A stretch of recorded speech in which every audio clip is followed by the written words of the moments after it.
Hello friends, मैं हूं सूरज और आप सभी स्पेसशिप और वार्प शिप के बारे में तो जरूर जानते हैं, लेकिन क्या कभी आपने जनरेशन शिप के बारे में सुना है? इसके अलावा आप सभी ब्लैक होल के बारे में तो जानते ही हैं, लेकिन क्या कभी आपने भटकते हुए ब्लैक होल के बारे में सुना है? यदि नहीं तो कोई बात नहीं, मैं हूं ना। आज के इस वीडियो में हम ऐसे ही अतरंगी सवालों के जवाब जानने वाले हैं, इसीलिए इस वीडियो को अंत तक जरूर देखना, क्योंकि आज का यह वीडियो बेहद ही खास होने वाला है। हमारा सौरमंडल, जिसके मार्स और जुपिटर के बीच मौजूद है एस्ट्रॉयड बेल्ट, और इसी बेल्ट के अंदर मौजूद है एक रहस्यमयी ऑब्जेक्ट जिसका नाम है एस्ट्रॉयड P/2013 P5। यह एस्ट्रॉयड बाकी एस्ट्रॉयड्स के मुकाबले काफ़ी अलग है। जहां अधिकांश एस्ट्रॉयड्स केवल एक चट्टान के टुकड़े जैसे दिखाई देते हैं, वहीं इस एस्ट्रॉयड के पास कुल 6 पूंछ मौजूद हैं। आमतौर पर इन चट्टानों के पास केवल एक पूंछ मौजूद होती है, और वो भी अधिकतर उल्कापिंडों के पास। लेकिन इस एस्ट्रॉयड के पास कुल 6 पूंछ थे, और वे भी कुछ दिनों के अंतराल में अपनी दिशा को बदलते रहते थे, और इसकी इसी खासियत ने खगोलविदों का ध्यान अपनी ओर आकर्षित किया। लेकिन फिर क्या था, हमने इसके रहस्य से पर्दा उठा ही दिया। असल में यह एस्ट्रॉयड बहुत तेजी से रोटेट कर रहा था, जिसकी वजह से इसके किनारों में खिंचाव उत्पन्न हो गया, और इसी कारण यह छोटे छोटे बारीक टुकड़ों में टूटने लगा, जो कि आगे चलकर 6 पूंछों का निर्माण कर हमें इस संरचना में दिखाई देने लगा था। दोस्तों, इससे पिछले एपिसोड में मैंने आपको धरती की सबसे लाउडेस्ट साउंड के बारे में बताया था। पिछला एपिसोड देखने के लिए केवल ऊपर आई बटन पर क्लिक कर दीजिएगा। परंतु अब हम जानने वाले हैं ब्रह्मांड की सबसे लाउडेस्ट साउंड के बारे में। दोस्तों, अभी हाल ही में ही परसियस गैलेक्सी क्लस्टर से हमारे खगोलविदों को एक ऐसी आवाज़ सुनने को मिली जो कि अब तक की रिकॉर्डेड लाउडेस्ट साउंड थी।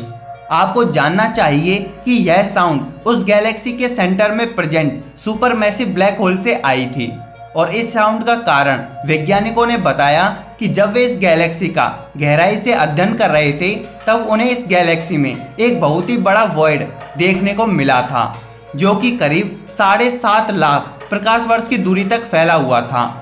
वैज्ञानिकों ने माना कि इस वॉइड के अंदर मौजूद सभी सितारों और डस्ट को इस ब्लैक होल के द्वारा बहुत ही कम समय में खींच लिया गया होगा, और बेहद ही कम समय और ज़्यादा मैटर के गिरने के चलते यही मैटर बेहद ही शक्तिशाली जेट्स में कन्वर्ट हो गए, और बहुत ही फास्ट ब्लैक होल के दोनों साइड्स से निकलने लगे होंगे, और इसी कारण यहाँ बेहद ही शक्तिशाली एक्सप्लोजन हुआ, और इसी का ही साउंड यूनिवर्स की सबसे लाउडेस्ट साउंड मानी गई। दोस्तों, आप सभी स्पेसशिप, एलियनशिप और वार्प शिप के बारे में तो जरूर जानते होंगे, लेकिन आज मैं आपको बताने वाला हूँ जनरेशन शिप के बारे में। जी हाँ, शायद आप सभी ने इसके बारे में पहले कभी नहीं सुना होगा। जनरेशन शिप उस शिप को कहा जाता है जिसके जरिए कई सारी पीढ़ियां अपना जीवन व्यतीत कर एक इंटरस्टेलर दूरी को पार कर सके, और वो भी अपनी ही तकनीकी का यूज करते हुए। यदि आप इसे नहीं समझ पाए तो चलिए इसे मैं आपको सरल भाषा में समझा देता हूँ। जैसा कि आप सभी जानते हैं कि लाइट की स्पीड यूनिवर्स की सबसे फास्टेस्ट स्पीड है, और प्रोक्सिमा सेंटोरी हमारे लिए दूसरा सबसे नज़दीक का सितारा है। और यदि हम इस रफ्तार से प्रोक्सिमा सेंटोरी तक जाने की कोशिश करें, तब भी हमें वहां पहुंचने में 4 साल से भी अधिक का समय लग जाएगा, जो कि कुछ ज़्यादा नहीं है। परंतु यह रफ्तार आज हम इंसानों के पास नहीं है। हम केवल आज तक 70,220 मीटर पर सेकंड की रफ्तार को ही हासिल कर पाए हैं। अब यहाँ पर हम इस रफ्तार से प्रोक्सिमा सेंटोरी तक जाने की कोशिश करें तो हमें तकरीबन 19,000 सालों का समय लग जाएगा। जी हाँ, 19,000 साल, यानी कोई भी मनुष्य अपने पूरे जीवन काल में यहाँ तक नहीं पहुँच सकेगा। लेकिन आप मान लीजिए कि हम ह्यूमंस इस स्पीड से, जो कि अब तक की हमारी अचीव की गई फास्टेस्ट स्पीड है, इससे ट्रैवल करने वाली किसी स्पेसशिप का निर्माण कर लेते हैं, जिसमें हम ह्यूमंस कई पीढ़ियों तक इसके अंदर रह सकते हैं। यानी ऐसा स्पेसशिप जिसमें हमारी कई जनरेशन्स अपना जीवन काल पूरा कर इंटरस्टेलर ट्रेवल को पूरा कर लेती है। ऐसे स्पेसशिप को जनरेशन शिप कहा जाता है। आपको यहाँ पर याद रखना चाहिए कि इस जनरेशन शिप की रफ्तार हर सभ्यता के लिए अलग अलग होगी।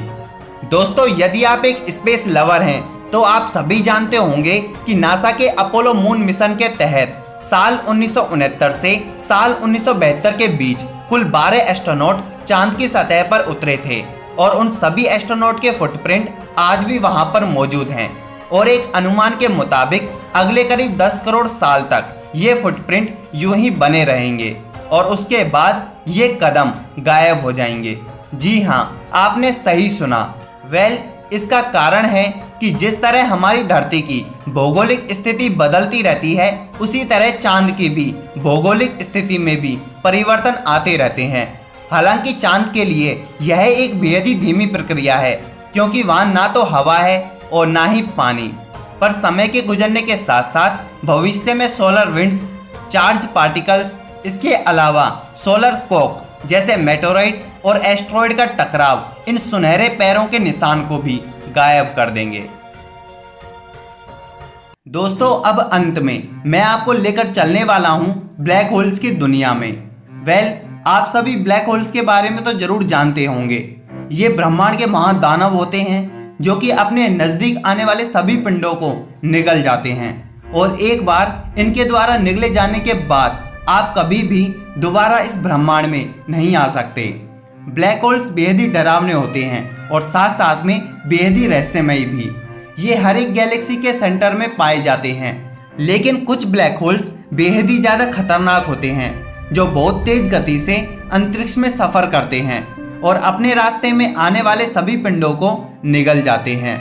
इन ब्लैक होल्स को कहा जाता है आवारा या भटकते हुए ब्लैक होल्स, यानी वेंडरिंग ब्लैक होल्स।